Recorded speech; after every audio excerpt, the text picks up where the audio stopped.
तर सोलापूरमध्ये पुन्हा एकदा भिर्र भिर्र असा आवाज घुमलाय। अक्कलकोट तालुक्यातील हन्नूर केसरी बैलगाडा स्पर्धेचा थरार रंगल्याचं पाहायला मिळालंय।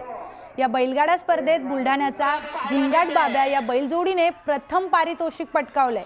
या बैलगाडा स्पर्धेचे उद्घाटन पालकमंत्री जयकुमार गोरेंच्या हस्ते करण्यात आलं होतं। बैलगाडा स्पर्धेत जवळपास 129 बैलजोडी मालकांनी सहभाग घेतला होता।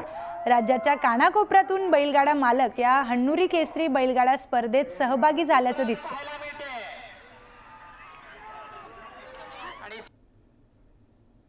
महत्त्वाचे पुरुष व्यक्त होत नाहीत, तसेच स्वतःच्या मनातील घालमेल जवळच्या व्यक्तीला सांगत नाहीत आणि त्यामुळे ताणतणाव, नैराश्य आणि याचं प्रमाण राज्यात महिलांच्या तुलनेत पुरुषांमध्ये अधिक असल्याचं दिसून येतंय। आता या संदर्भातच एक आकडेवारी समोर आली आहे।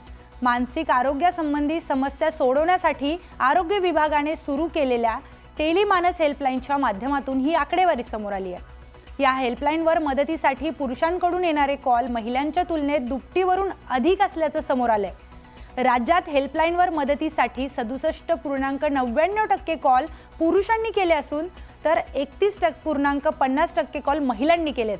दरम्यान 71% कॉल हे 18 ते 45 या वयोगटातील व्यक्तींचे आहेत। तर मदत आणि समुपदेशनासाठी विचारणा करण्यासाठी त्यांनी येथे संपर्क साधल्याचं उपलब्ध माहितीद्वारे अधोरेखित झाले। दरम्यान 10 पैकी 7 पुरुषांनी तर 3 महिलांनी इथे मानसिक आरोग्य संदर्भात मदत मागितली आहे। तर नैराश्य, अस्वस्थता, चिंता आणि एकटेपणा, त्याचबरोबर झोपेच्या तक्रारी यासाठी काय करावं याबाबत विचारणा करण्यासाठी हे कॉल्स आलेत। कामाच्या ठिकाणी असलेला ताण, बिघडलेल्या नातेसंबंधाच्या तक्रारी या प्रकरणांची संख्या यामध्ये सर्वाधिक वाढलेली दिसून येते। चिंता, ताणतणाव, नैराश्य, नातेसंबंध आणि कामाचा ताणतणाव, चिडचिडेपणा, एकटेपणा तसेच वर्तणुकीतील बदल, झोप न येणे आणि त्याचबरोबर अतिविचार, व्यसनाधीनता या समस्यांसाठी सर्वाधिक फोन येतात अशी माहिती आरोग्य विभागाकडून देण्यात आली आहे।